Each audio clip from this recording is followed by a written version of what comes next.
Assalamualaikum warahmatullahi wabarakatuh. Perkenalkan nama saya Soraya Putri Rosadi dengan NIM 19101253200021 dengan nomor absen 50.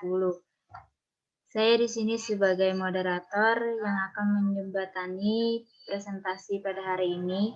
Adapun materi yang akan disampaikan pada hari ini yaitu perlunya pembinaan guru dalam supervisi pendidikan. Adapun anggota kelompok dari kelompok 7, yaitu yang pertama Muhammad Hendra, yang kedua Tri Rohmah Putri Pratiwi, yang ketiga Herdian Asoka Chandra, yang keempat Laili Fatmawati, yang kelima Janatul Ma'wa, saya sendiri Soraya Putra Rasadi, dan yang terakhir Sunita Jackson. Adapun pembahasan yang akan kita bahas pada hari ini, yang pertama yaitu ada pengertian supervisi pendidikan, yang kedua tujuan dan fungsi supervisi pendidikan, yang ketiga supervisi pendidikan dalam pengembangan sumber daya guru, yang keempat pendekatan supervisi pendidikan, dan yang terakhir peran supervisi pendidikan dalam meningkatkan profesionalisme guru. Baiklah, untuk mempersingkat waktu, dipersilakan kepada para pemateri menyampaikan materinya. Assalamualaikum warahmatullahi wabarakatuh. Perkenalkan, nama saya Herdian Asoka Chandra dengan NIM 19 10125210126 absen 17. Di sini saya ingin menjelaskan pengertian supervisi pendidikan. Istilah supervisi berasal dari bahasa Inggris yang terdiri dari dua kata, yaitu super yang artinya di atas dan vision yang mempunyai arti melihat. Maka secara keseluruhan, supervisi diartikan sebagai melihat dari atas. Dengan pengertian itulah, maka supervisi diartikan sebagai kegiatan yang dilakukan oleh pengawas dan kepala sekolah sebagai pejabat yang berkedudukan di atas atau lebih tinggi dari guru untuk melihat atau mengawasi pekerjaan guru. Supervisi adalah kegiatan mengamati, mengidentifikasi mana hal-hal yang sudah benar, mana yang belum benar, dan mana pula yang tidak benar, dengan maksud agar tepat dengan tujuan memberikan pembinaan. Itu saja yang dapat saya sampaikan. Selanjutnya akan disambung oleh rekan saya.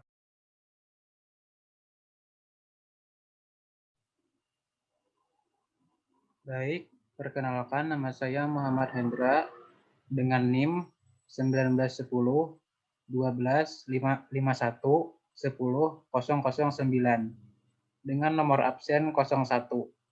Di sini saya akan menjelaskan materi tentang tujuan supervisi pendidikan.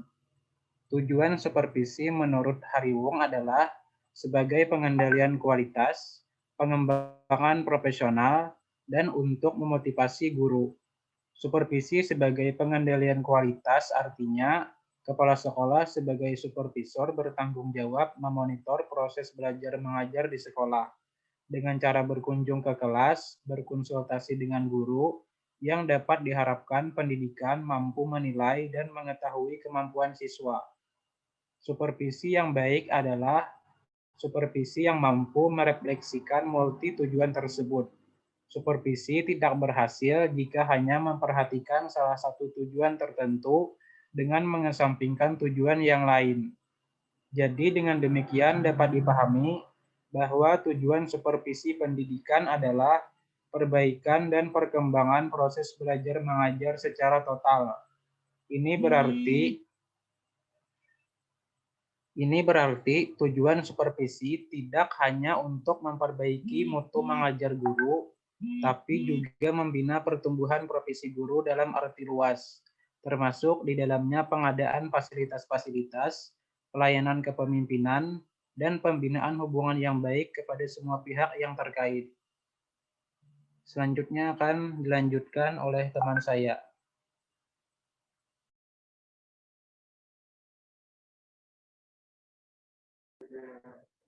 Perkenalkan, nama saya Janatul Ma'wa, NIM 1910-1253-20-076, nomor absen 59. Di sini saya akan menjelaskan tentang fungsi supervisi pendidikan.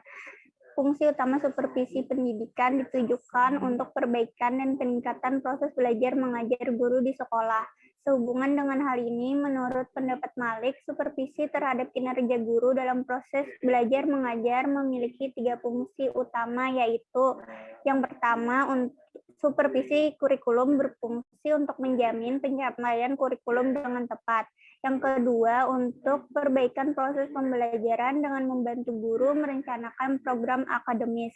Yang ketiga, untuk mengembangkan profesi dalam melaksanakan program pengajaran. Itu saja yang dapat saya sampaikan. Selanjutnya akan dijelaskan oleh rekan saya. Terima kasih.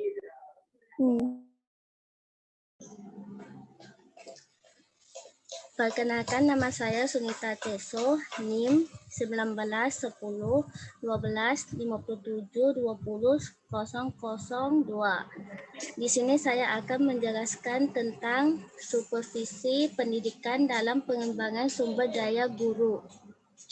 Ada beberapa hal yang perlu diperhatikan terkait dengan profesionalisme guru dalam pendidikan. Beberapa hal tersebut teringkas dalam item-item sebagai berikut. 1. Dukungan kompetensi manajemen. Kemampuan yang diberikan oleh lembaga untuk meningkatkan hubungan dan jaringan dengan instansi lain, bertujuan untuk meningkatkan inovasi-inovasi baru para pelaku pendidikan agar inovasi yang didapat bisa dikembangkan dan disosialisasikan. 2. Strategi pemberdayaan. Dalam strategi pemberdayaan, salah satu cara yang dilakukan adalah dengan melakukan proses pemberian wewenang dan tanggung jawab yang proporsional, penciptaan kondisi kepercayaan dan melibatkan guru dalam menyelesaikan tugas dan pengambilan keputusan. Sebagai kepala sekolah yang memiliki peran strategis dalam proses pemberdayaan, guru harus mampu menjadi agen perubahan yang berfungsi untuk pemberian perubahan kebijakan. Next slide. 3. Supervisi pengembangan. Kepala sekolah yang berfungsi sebagai supervisor pengajaran di sekolah mempunyai kewenangan dan tanggung jawab pada keberhasilan proses pembelajaran dan juga mengkoordinasi semua program pengajaran. Para guru mengharapkan agar kepala sekolah bisa mempergunakan sebagian besar waktunya untuk perbaikan dan peningkatan pengajaran. Untuk itu, kepala sekolah hendaknya memiliki kompetensi kepemimpinan pengajaran dalam melaksanakan tugasnya sebagai supervisor. 4. Penelitian tindakan kelas. Guru profesional secara teoritis akan mampu meningkatkan kualitas pembelajaran di kelas. Kualitas pembelajaran yang baik akan mampu memberikan motivasi siswa untuk belajar secara interaktif, inspiratif, menantang, dan menyenangkan. Pembelajaran seperti itu akan dapat diwujudkan oleh guru apabila guru secara kontinu melakukan penelitian tindakan kelas. Secara konseptual, CER merupakan langkah refleksif bagi guru terhadap praktik kesehariannya. Tujuannya adalah untuk meningkatkan kualitas praktiknya yang akhirnya bermuara pada peningkatan kualitas pendidikan secara umum. Sekian dari saya, selanjutnya akan dijelas oleh rekan saya.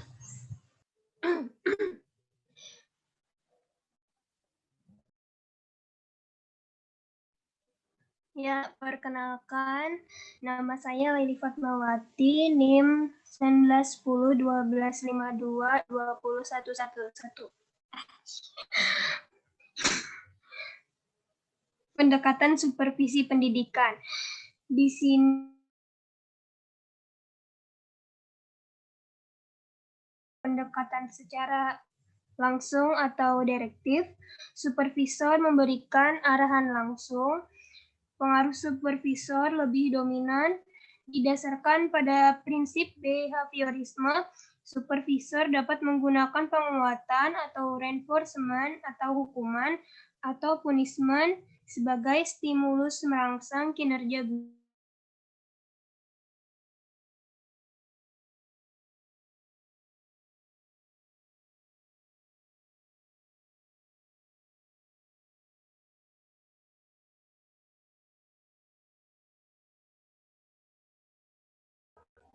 Maaf, tadi keluar.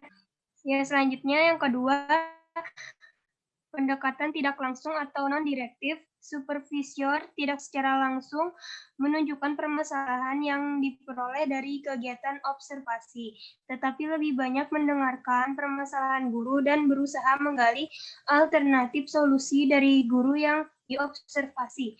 Pendekatan ini didasarkan pada pemahaman psikologi humanistik. Next, ada pendekatan kolaboratif. Pendekatan kolaboratif memadukan antara direktif dan non-direktif, supervisor dan guru secara bersama menetapkan struktur, proses, dan kriteria dalam melaksanakan proses percakapan terhadap masalah yang dihadapi guru, didasarkan pada psikologi kognitif. Selanjutnya akan dilanjutkan oleh rekan saya. Terima kasih.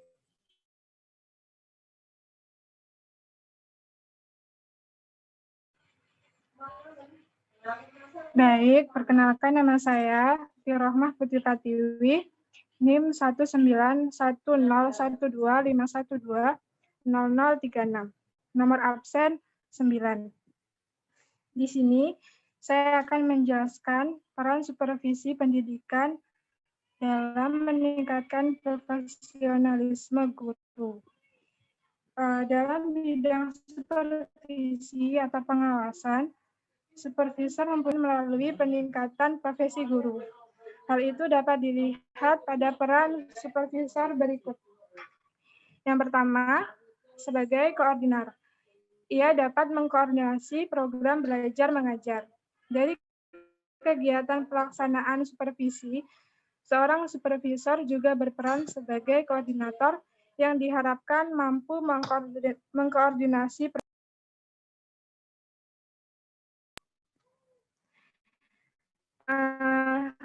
seorang guru dituntut untuk memiliki kemampuan dan kreativitas yang tinggi, sehingga dapat menunjang terciptanya tujuan pembelajaran. Yang kedua, sebagai konsultan, ia dapat memberi bantuan atau bimbingan bersama mengkonsultasikan masalah yang dialami guru, baik secara individual maupun kelompok. Jadi, peranan supervisor sebagai konsultan, ia dapat memberi bantuan atau bimbingan, mengkonsultasikan bersama masalah yang dialami guru, baik secara individual maupun kelompok. Seperti bertindak sebagai seorang konsultan, seorang supervisor membantu guru dalam memilih metode pembelajaran demi kelancaran proses pembelajaran. Yang ketiga, sebagai pemimpin kelompok. Ia dapat memimpin sejumlah staf guru dalam mengembangkan potensi kelompok. Jadi, dari beberapa peranannya, salah satu peranan supervisor yaitu memimpin rapat, mengontrol jalannya rapat, membantu guru dalam mencari solusi untuk suatu permasalahan yang dihadapi, sehingga peran supervisor tidak hanya membantu di dalam kelas saja, dengan melakukan kunjungan kelas dan kemudian memberikan arahan, tetapi juga bertindak sebagai pemimpin dalam kegiatan-kegiatan tertentu. Selanjutnya, yang keempat, memberikan pimpinan yang efektif dan demokratis. Dalam peranannya, sebagai seorang supervisor yang harus memiliki sifat demokratis, salah satunya yaitu dapat menerima pendapat orang lain, baik itu berupa saran ataupun kritikan. Supervisi mengembangkan dan meningkatkan profesionalisme guru, sehingga guru tersebut dapat berkembang dalam pekerjaannya. Kegiatan supervisi dilaksanakan melalui berbagai proses pemecahan masalah pengajaran. Tujuannya adalah untuk meningkatkan efektivitas dan efisiensi proses belajar mengajar. Supervisi merupakan bantuan kepada guru dalam perbaikan situasi belajar mengajar. Supervisi pendidikan meliputi supervisi terhadap pengajaran maupun komponen pendukungnya. Supervisi pengajaran merupakan kegiatan yang berhubungan langsung dengan pengajaran tidak langsung dengan siswa. Kegiatan supervisi dilaksanakan melalui berbagai proses pemecahan masalah pengajaran. Baik, sekian presentasi dari kelompok kami. Kemudian saya kembalikan kepada moderator. Ya baik, terima kasih. Itu tadi penyampaian dari para pemateri. Selanjutnya akan kita buka sesi tanya jawab yang terdiri dari 3 orang dulu untuk sesi yang pertama. Silakan yang ingin bertanya bisa mengajukan di kolom chat.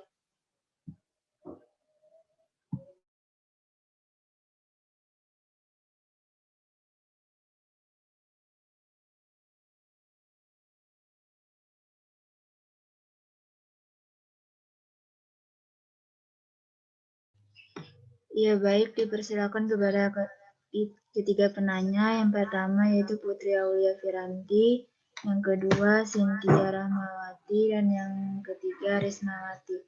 Silakan untuk menyampaikan pertanyaannya, jangan lupa untuk nama dan sebutkan NIM-nya. Terima kasih.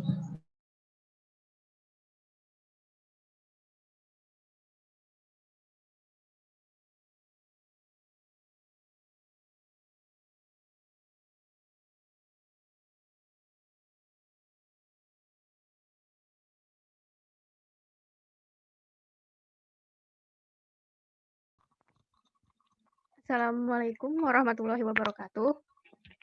Perkenalkan, saya Putri Aulia Piranti, nomor absen 24, dengan NIM 1910 1252 236.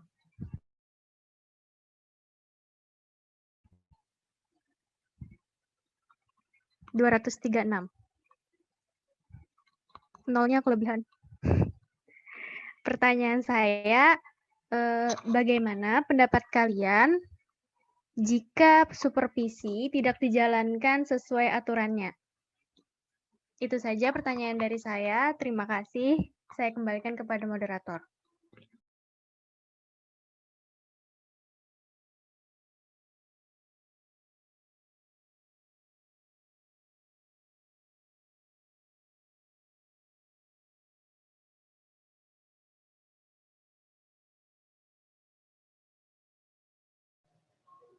Ya baik, terima kasih atas pertanyaannya. Jangan lupa untuk menuliskan kembali di kolom chat. Selanjutnya kepada penanya kedua, Cynthia Rahmawati, dipersilakan.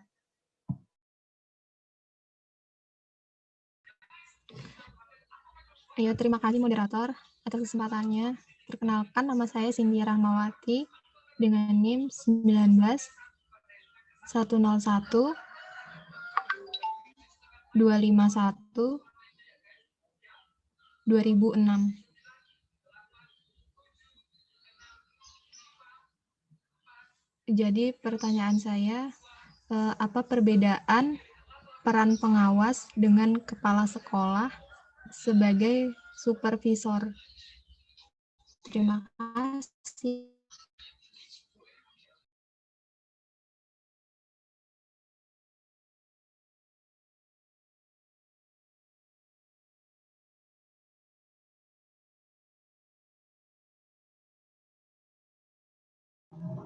Mohon maaf, Cynthia nomor absen berapa?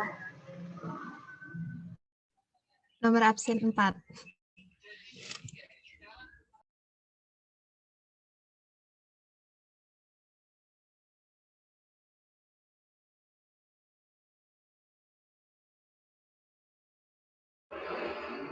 Ya, terima kasih atas pertanyaannya, Cynthia Rahmawati. Dipersilakan untuk menuliskan kembali pertanyaannya di kolom chat.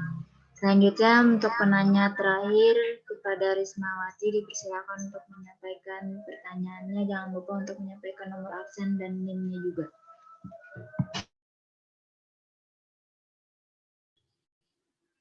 Terima kasih kesempatannya moderator. Perkenalkan, nama saya Rismawati, nomor absen 21 dengan NIM 19 101 2522 0021. Pertanyaannya yaitu, persyaratan apa saja yang harus dipenuhi seseorang supervisor di dalam menjalankan tugasnya sebagai kepala sekolah? Itu tadi pertanyaan saya. Terima kasih.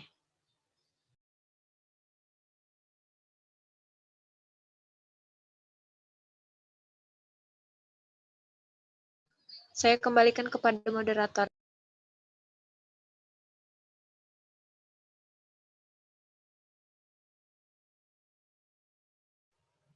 Ya, baik. Terima kasih atas pertanyaannya, Rismawati. Jangan lupa untuk memasang kembali pada kolom chat.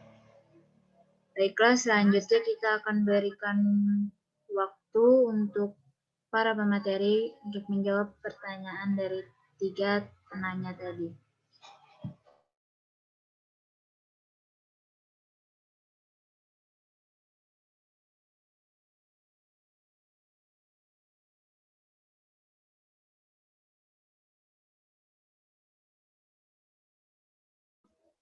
Kepada para pemateri, apakah ada yang sudah bisa menjawab pertanyaannya?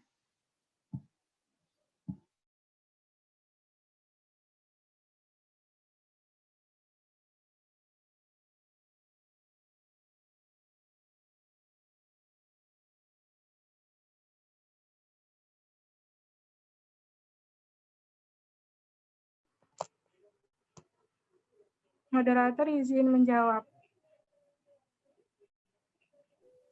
Ia dipersilakan kepada Tri Rohmah Putri Pratiwi. Ya, perkenalkan nama saya Tri Rohmah Putri Pratiwi, NIM 19 10 512 00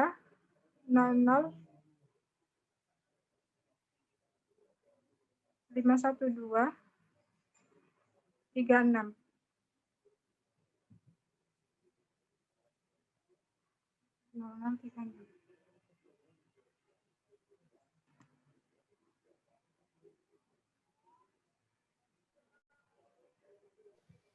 Dia silakan untuk melanjutkan jawabannya. Baik, pertanyaannya tadi, bagaimana pendapat kalian jika supervisi tidak dijalankan sesuai aturannya? Jika supervisi tidak dijalankan sesuai dengan aturannya, maka akan banyak akibat-akibat negatif yang akan muncul dari supervisi pendidikan. Seperti jika kepala sekolah tidak memperdulikan jalannya proses belajar mengajar di sekolahnya, maka sekolah tersebut tidak akan maju dan akan memiliki kesalahan yang sama terus-menerus. Contohnya seperti suatu sekolah memiliki kekurangan dalam pendisiplinan guru seperti dalam hal keterlambatan guru datang ke sekolah.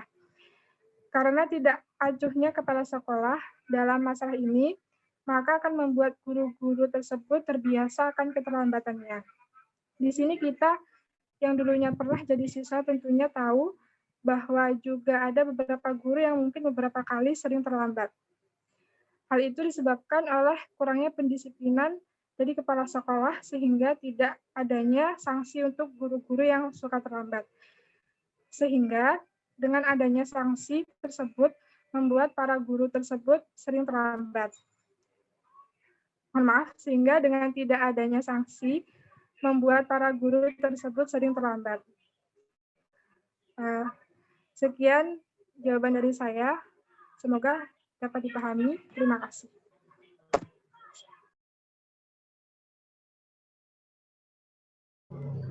Iya, terima kasih kembali atas jawabannya. Kemudian para audiens, apakah ada yang ingin menambahkan? Izin menambahkan, moderator. Iya, dipersilakan kepada Hairunisa untuk menyampaikan tambahannya. Jangan lupa untuk menyampaikan nama, NIM, dan nomor absen. Baik.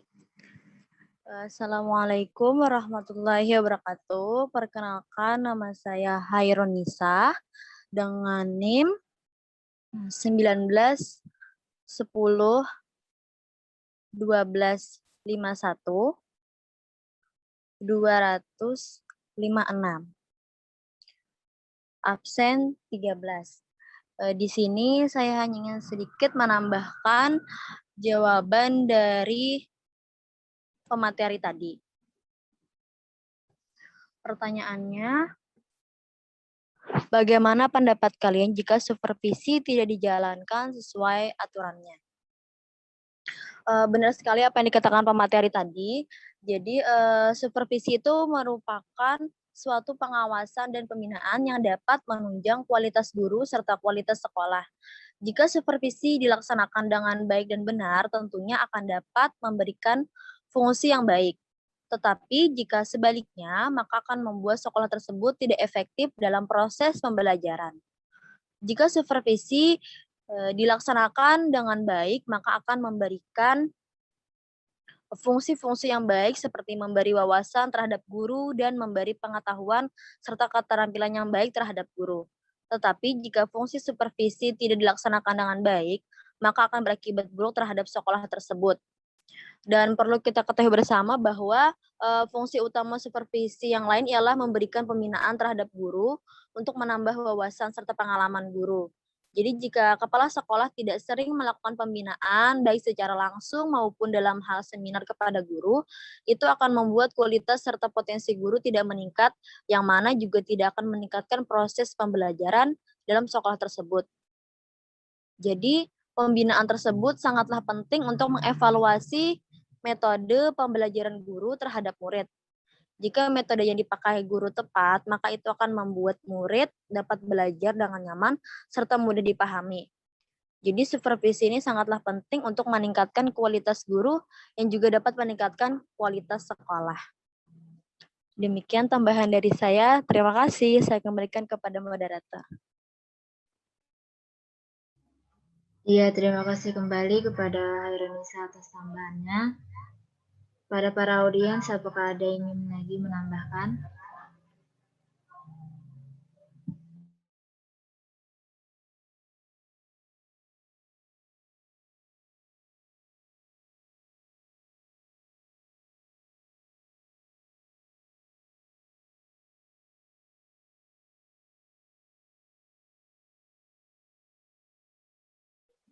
Sekali lagi kepada para audiens, apakah ada yang ingin menambahkan lagi?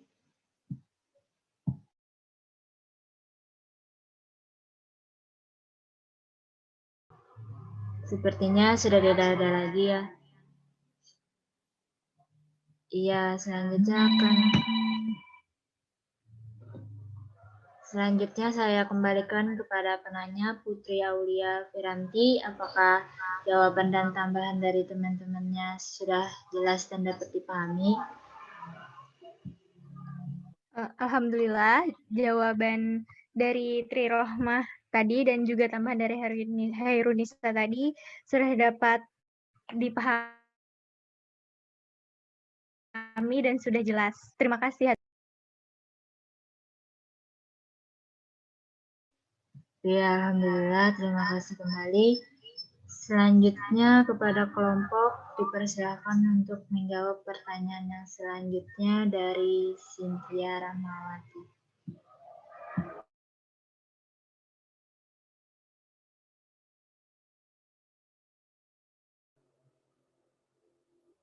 Moderator izin menjawab. Iya, dipersilakan kepada Muhammad Hendra untuk menjawab pertanyaan yang selanjutnya. Perkenalkan, nama saya Muhammad Hendra dengan NIM 19 10 12 51 10 009. Saya akan menjawab pertanyaan dari Cynthia Rahmawati. Pertanyaannya, Apa perbedaan peran pengawas dengan kepala sekolah sebagai supervisor? Yang pertama adalah peran pengawas sebagai supervisor yaitu menyusun program pengawasan, melaksanakan program pengawasan, melaksanakan evaluasi hasil pelaksanaan program pengawasan, dan melatih profesional guru, meningkatkan dan mengembangkan kualifikasi akademik dan kompetensi secara berkelanjutan sejalan dengan perkembangan ilmu pengetahuan, teknologi, dan seni. Sedangkan peran kepala sekolah sebagai supervisor yaitu kepala sekolah harus meneliti, mencari, dan menentukan syarat-syarat mana saja yang diperlukan bagi kemajuan sekolahnya. Kepala sekolah harus dapat meneliti syarat-syarat mana yang telah ada dan tercukupi, dan mana yang belum atau kurang secara maksimal. Itu saja jawaban dari saya. Selanjutnya saya serahkan kepada moderator.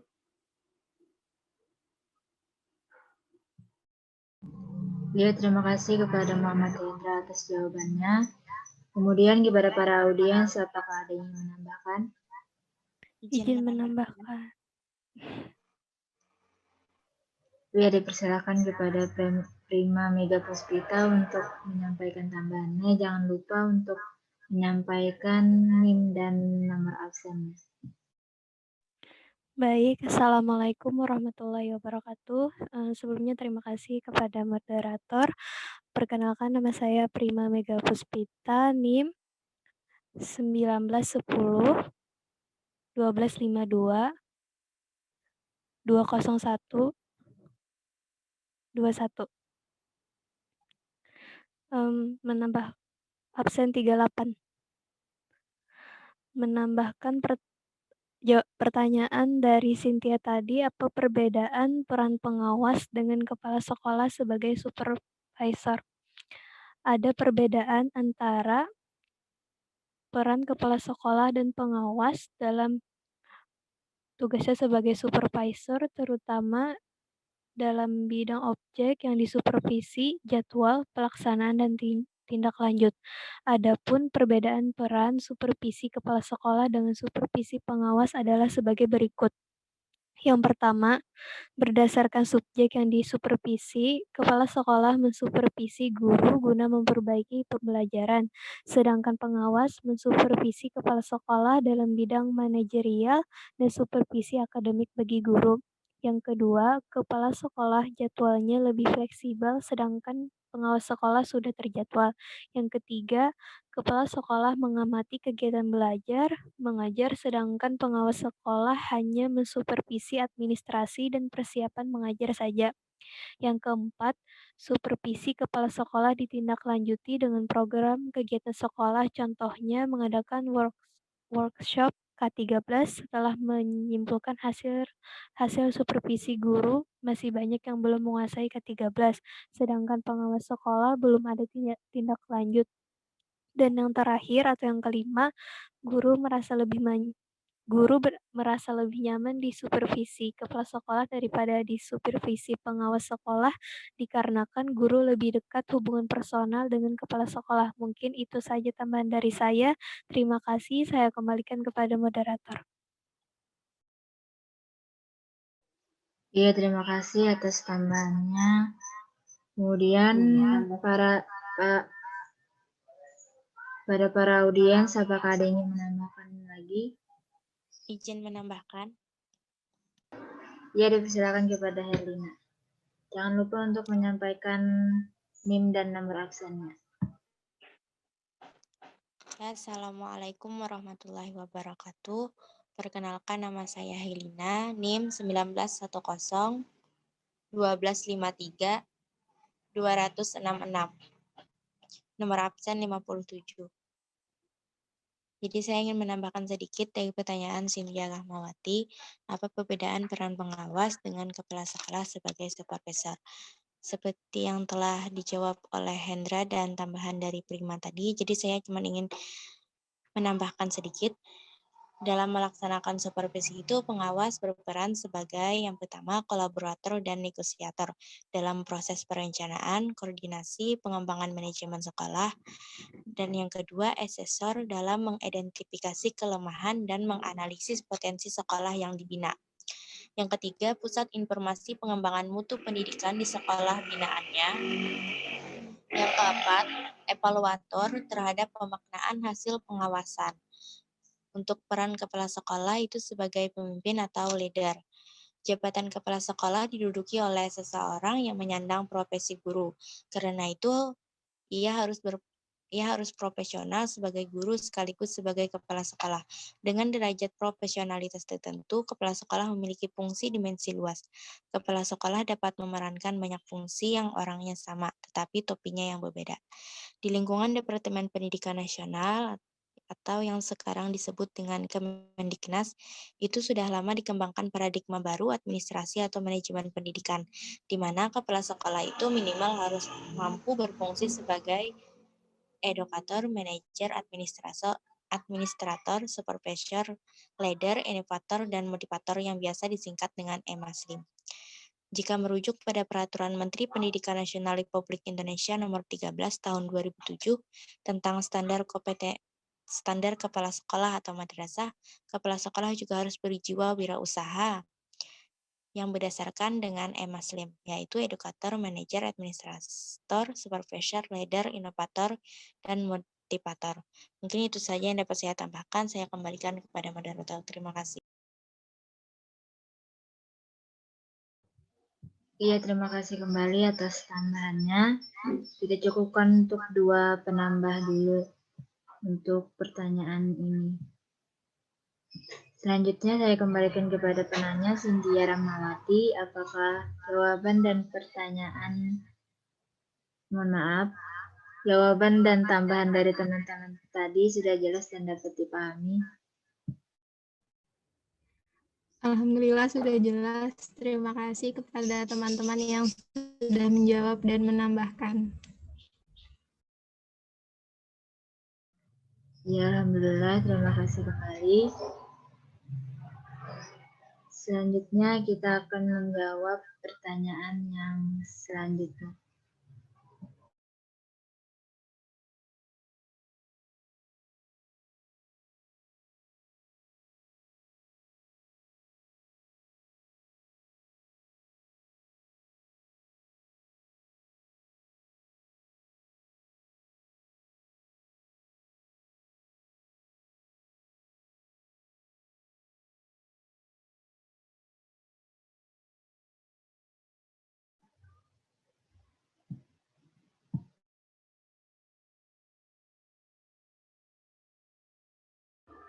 Ya, saya sendiri akan menjawab pertanyaan selanjutnya dari Risnawati.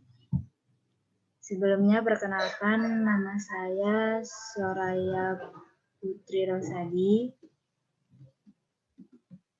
dengan NIM 191012532021 dengan nomor absen 50. Saya ingin menjawab pertanyaan dari Risnawati, yaitu persyaratan apa saja yang harus dipenuhi seorang supervisor di dalam menjalankan tugasnya sebagai kepala sekolah.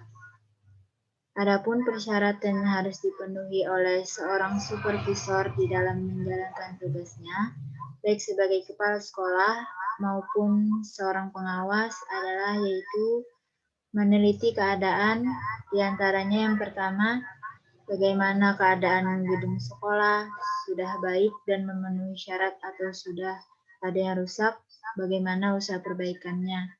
Yang kedua, apakah perlengkapan sekolah dan alat-alat pelajaran memenuhi persyaratan filosofis, psikologis, dan didaktis? Jika belum, apa kurangnya, bagaimana usaha mencukupinya? Yang ketiga, bagaimana keadaan gurunya? Terlalu banyak wanitanya atau terlalu banyak guru honorernya daripada guru tetap? Apakah kemungkinan usaha untuk menjaga keadaan sebaik-baiknya? Yang keempat, yaitu bagaimana hasil pelajaran dan pendidikan anak-anak? terlihatlah adanya kemajuan atau perbaikan dari tiap 3 bulan atau dari tiap semester dari tahun ke tahun. Dan yang terakhir, meneliti bagaimana sikap dan perasaan tanggung jawab guru-guru dalam berpartisipasi terhadap pembinaan dan kemajuan sekolah. Adakah sikap dan sifat kepemimpinan sekolah yang kurang sesuai mempengaruhi kehidupan sekolah pada umumnya? Itulah tadi jawaban saya atas pertanyaan Rismawati. Selanjutnya saya kembalikan kepada para audiens. Apakah ada yang ingin menambahkan? Izin menambahkan, moderator.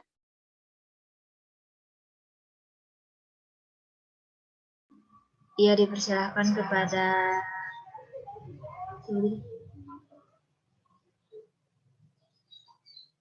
Izin menambahkan, moderator.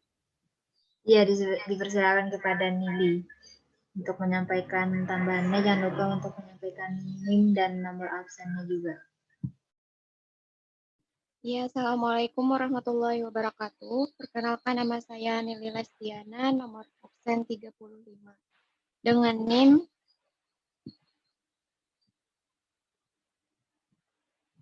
1910 1252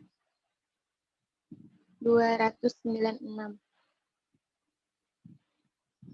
Ya, di sini saya ingin sedikit menambahkan jawaban atas pertanyaan dari Rismawati tadi. Pertanyaannya, persyaratan apa yang harus dipenuhi seseorang supervisor di dalam menjalankan tugas sebagai kepala sekolah?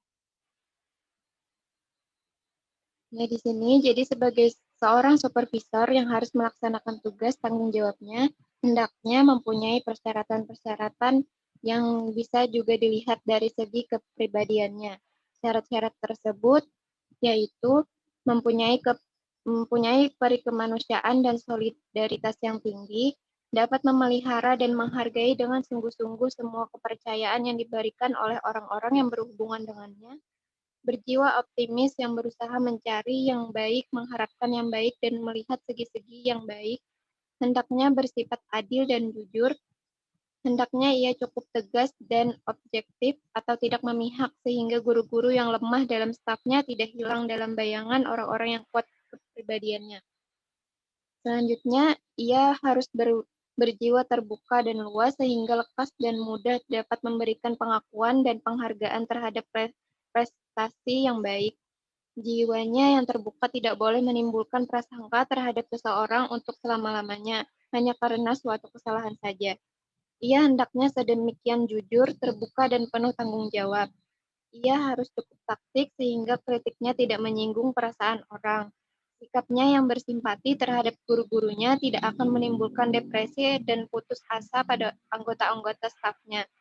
Sikapnya harus ramah, terbuka, dan mudah dihubungi sehingga guru-guru dan siapa saja yang memerlukannya tidak akan ragu untuk menemuinya. Selanjutnya, ia harus dapat bekerja dengan tekun dan rajin serta teliti sehingga merupakan contoh bagi anggota stafnya.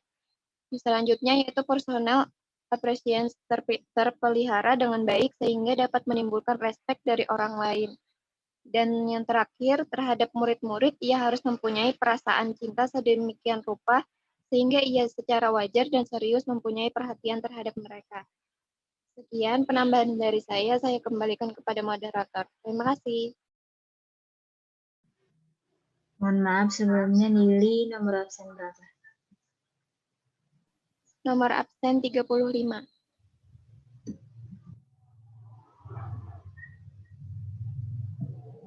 Ya, terima kasih atas tambahannya. Kepada para audiens yang lain, apakah ada yang menambahkan lagi? Izin menambahkan moderator.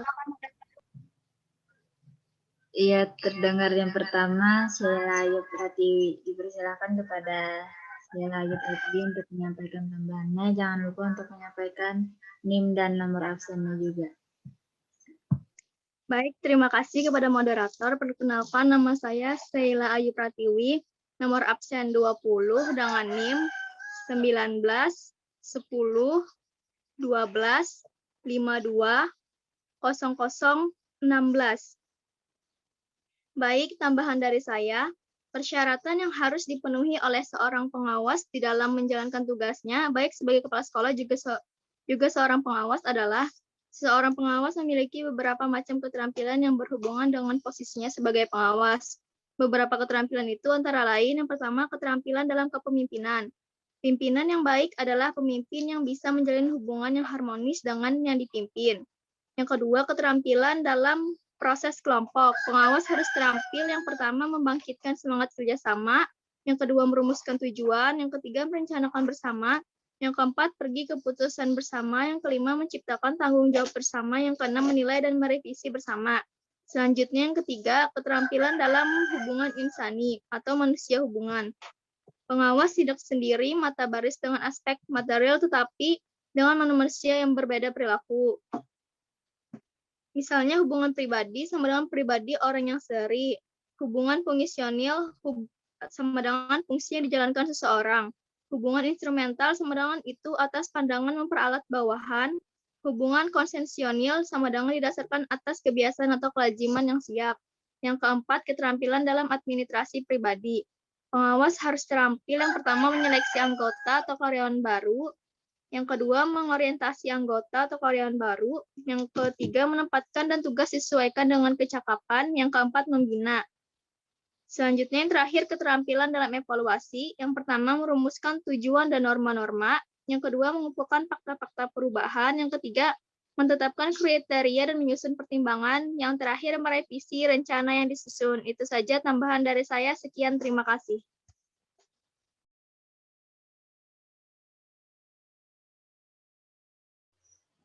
Iya, terima kasih kembali atas tambahannya. Kita cukupkan untuk 2 penambah dulu ya atas pertanyaan ini. Saya kembalikan kepada penanya Rismawati, apakah dapat dipahami dan jelas atas jawaban dan tambahan dari teman-temannya tadi?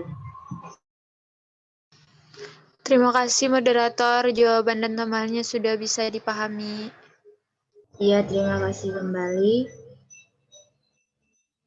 Sudah terjawab semua pertanyaan di sesi pertama ini.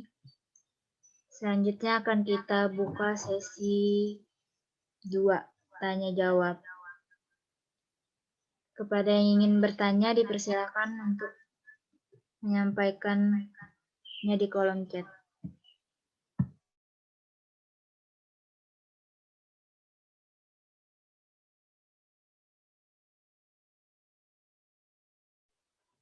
Ya, sepertinya sudah ada 3 penanya.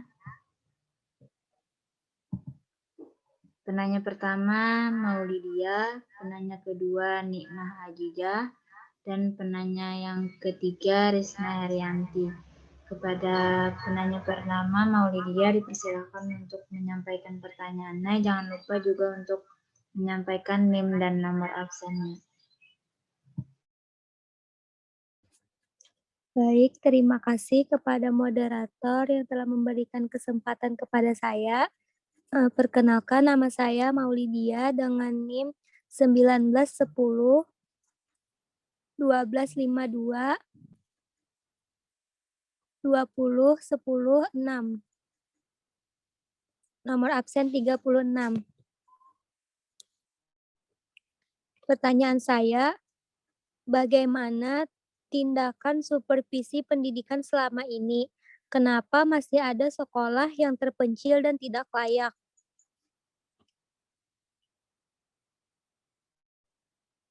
Sekian pertanyaan dari saya, nanti saya tuliskan di kolom chat. Terima kasih.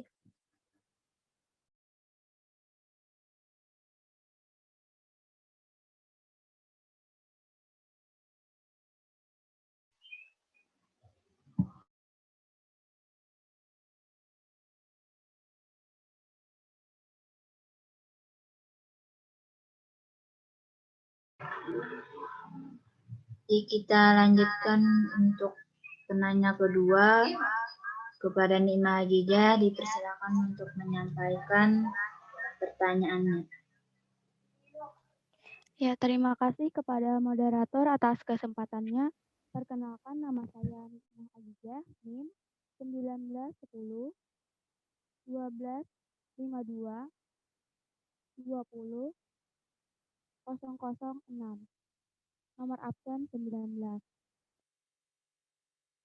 Nah, pertanyaan saya, apa saja kelebihan dan kekurangan dalam pelaksanaan supervisi pendidikan?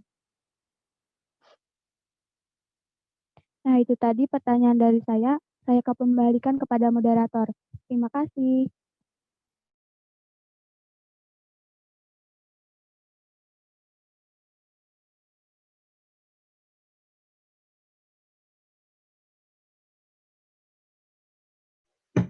Iya, terima kasih kembali. Jangan lupa untuk menuliskan kembali pertanyaannya di kolom chat. Untuk penanyaan terakhir, Risna Herianti, dipersilakan untuk menyampaikan pertanyaannya. Jangan lupa untuk menyampaikan NIM dan juga nomor absennya. Ya, Assalamualaikum warahmatullahi wabarakatuh. Perkenalkan, nama saya Risna Herianti, nomor absen 32 dengan NIM 19 10 125 22 0076. Nomor absen 32. Pertanyaan saya adalah, jelaskan apa saja kewenangan yang dimiliki supervisor di sekolah. Terima kasih, itu saja pertanyaan dari saya. Saya kembalikan ke moderator.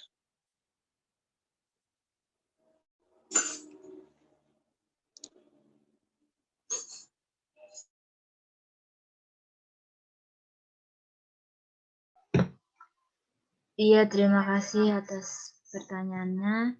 Jelas tadi 3 penanya atas sesi yang kedua ini. Selanjutnya kita berikan waktu kepada pemateri untuk menjawab pertanyaan dari 3 penanya tadi.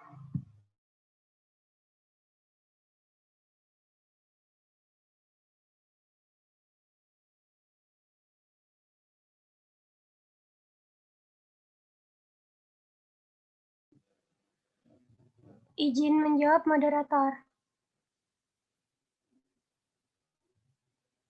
Iya, dipersilakan kepada Laili Fatwati untuk menjawab pertanyaannya. Jangan lupa untuk menyampaikan NIM dan nomor absen juga. Iya, perkenalkan nama saya Laili Fatmawati, NIM 19 10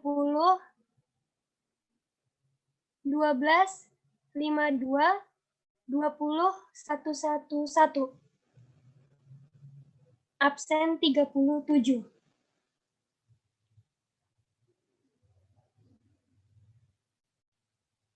Ya, saya akan menjawab pertanyaan dari Maulidia. Pertanyaannya tadi, bagaimana tindakan supervisi pendidikan selama ini? Kenapa masih ada sekolah yang terpencil dan tidak layak? Jadi, sasaran supervisi ditinjau dari objek yang disupervisi. Ada 3 macam bentuk supervisi, diantaranya supervisi akademik, administrasi, dan supervisi lembaga. Jadi baik atau tidaknya sekolah tersebut, baik ditinjau dari sarana dan prasarana sekolah tersebut, dilihat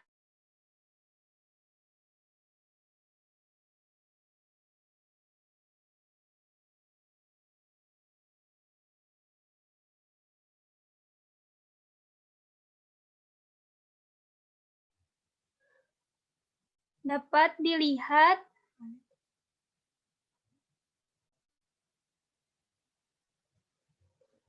dari kinerja supervisi lembaga yang bertugas menyebarkan objek pengamatan supervisor pada aspek-aspek yang berada di sekolah. Supervisi ini dimaksudkan untuk meningkatkan nama baik sekolah atau kinerja sekolah secara keseluruhan. Misalnya ruang UKS atau unit kesehatan sekolah, perpustakaan, dan lain-lain. Sekian, itu saja jawaban dari saya. Saya kembalikan ke moderator.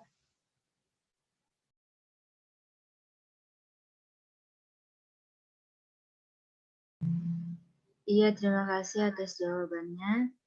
Kemudian kepada para audiens, apakah ada yang ingin menambahkan?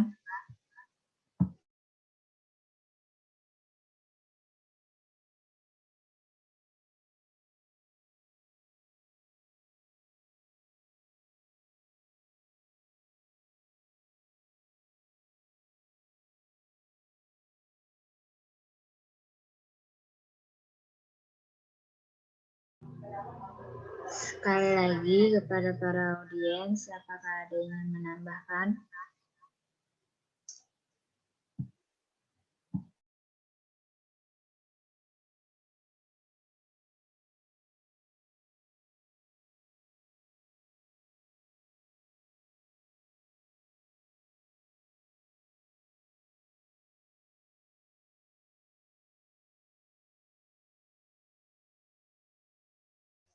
Sepertinya tidak ada yang ingin menambahkan.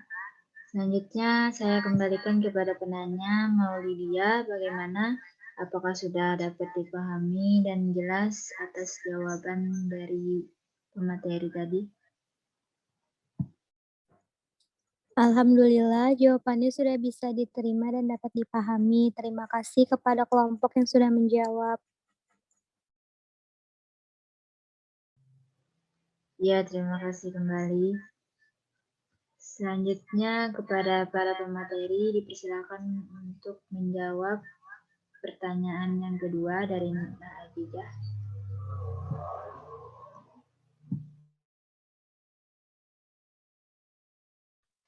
Moderator izin menjawab. Iya, dipersilakan kepada Herdian. Jangan lupa untuk menyampaikan NIM dan nomor absennya. Baik.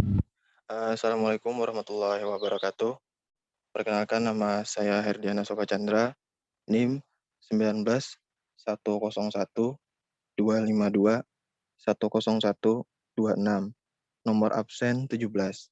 Di sini saya ingin menjawab pertanyaan dari Nikmah Azizah. Apa saja kelebihan dan kekurangan dalam pelaksanaan supervisi pendidikan? Jadi, kelebihan-kelebihan dalam pelaksanaan supervisi pendidikan itu yang pertama, bantuan diberikan kepada seluruh guru dalam satu kali pertemuan, pertukaran pikiran secara umum. Yang kedua, hal-hal yang baik dapat dijadikan contoh, sedangkan hal yang kurang baik dapat didiskusikan. Yang ketiga, dapat mengetahui kelebihan yang dapat dikembangkan, mengetahui kelemahan untuk perbaikan, dan memberikan saran sesuai dengan kebutuhan. Yang keempat, dapat memberikan bimbingan aktual. Yang kelima, guru dapat menunjukkan hasil usahanya. Yang keenam, dapat melayani kebutuhan khusus setempat.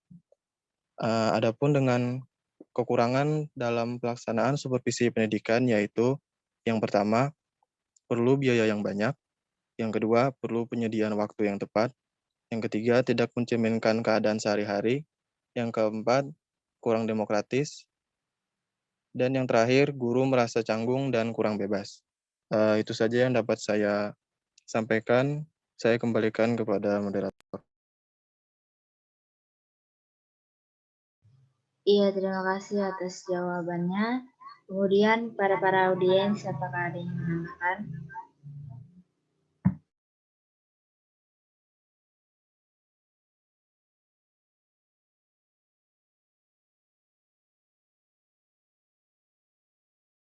Sekali lagi kepada para audiens, apakah ada yang menambahkan?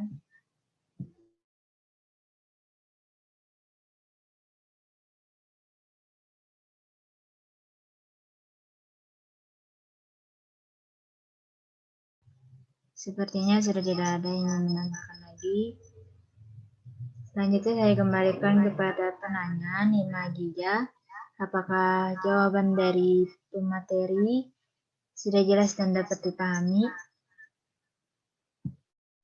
Ya, alhamdulillah sudah jelas dan dapat dipahami. Terima kasih kepada kelompok yang sudah menjawab. Iya, terima kasih kembali.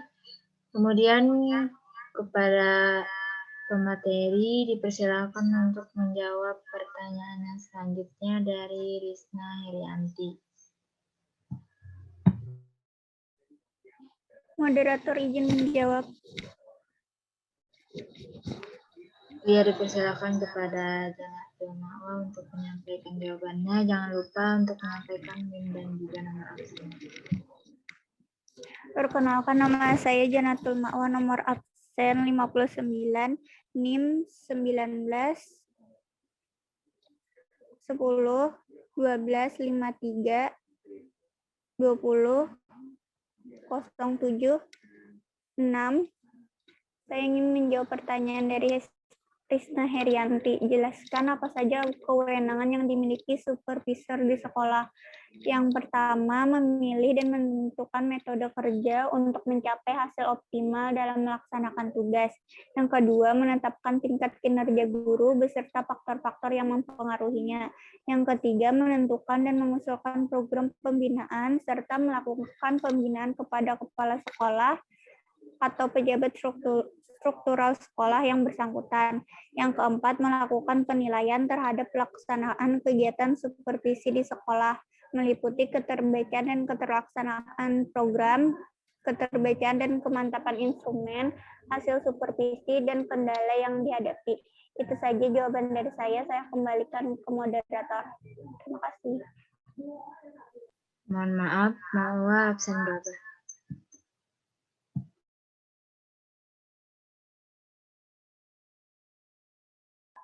Absen 59.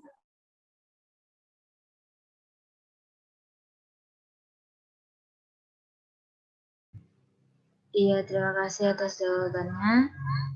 Kemudian kepada para audiens, apakah ada yang ingin Izin menambahkan moderator.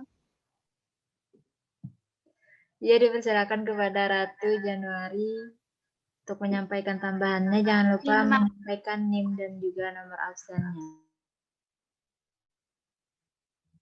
Iya, terima kasih moderator. Perkenalkan, nama saya Ratu Januari Jalasukma, nomor absen 7, NIM 1910 1251 200 26. Nomor absen 7.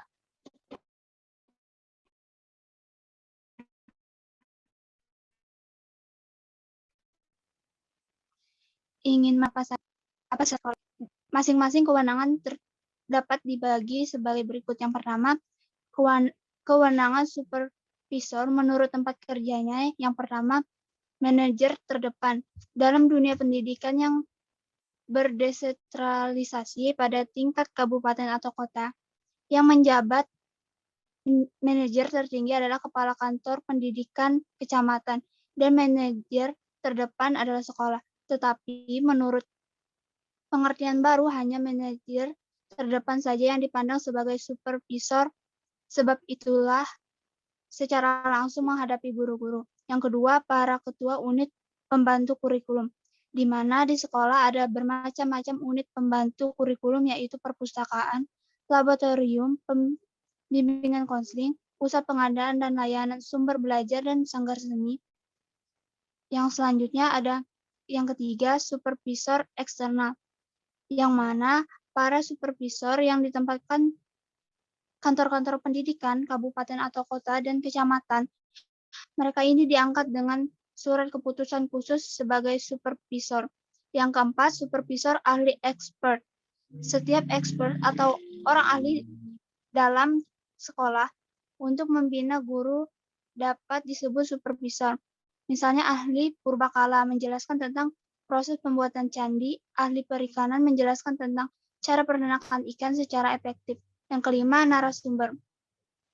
Masyarakat umum kalau terampil dalam bidang tertentu seperti terampil mengukir, membatik, mematung, menari, membengkel, dan sebagiannya dapat diundang ke sekolah untuk membantu guru-guru mengajarkan keterampilan kepada siswa-siswa.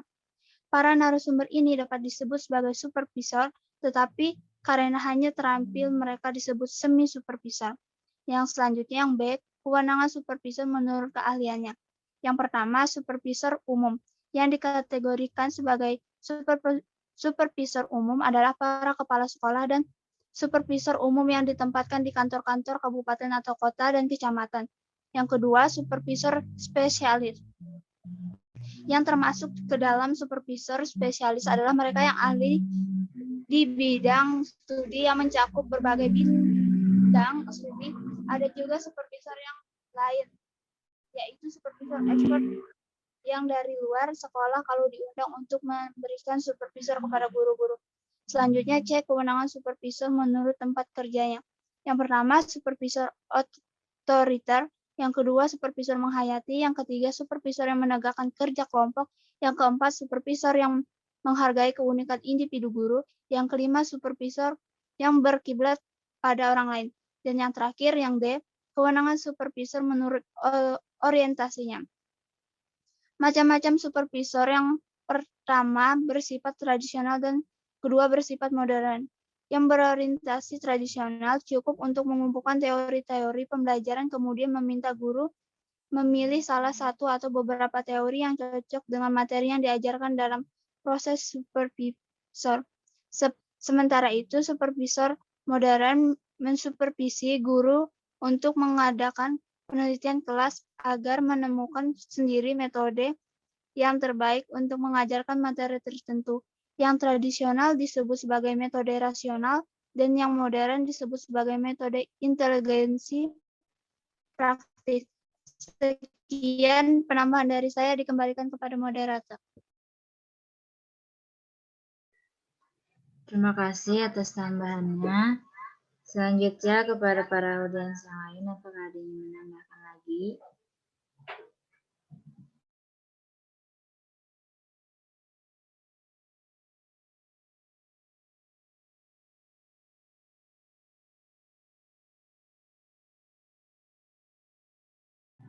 Sekali lagi kepada para audiens, apakah ada yang ingin menambahkan lagi?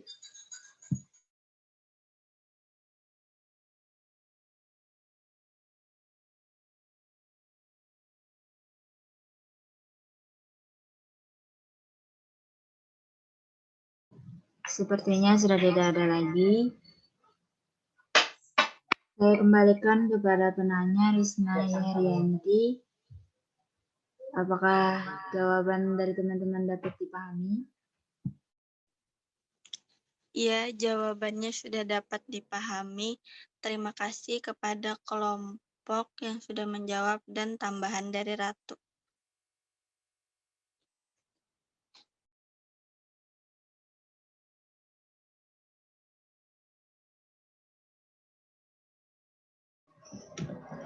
Iya, terima kasih kembali.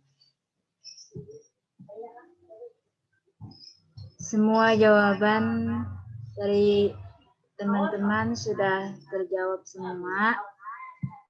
Terima kasih atas pertanyaan-pertanyaan dan jawaban dari teman-teman tadi. Kita sudah berada di penghujung diskusi kita pada hari ini. Saya sebagai moderator dan mewakili dari kelompok 7 minta maaf apabila ada salah kata atau perbuatan atau ada kata yang tidak menyenangkan. Saya ucapkan terima kasih. Saya akhiri. Assalamualaikum warahmatullahi wabarakatuh. Waalaikumsalam. Waalaikumsalam warahmatullahi wabarakatuh.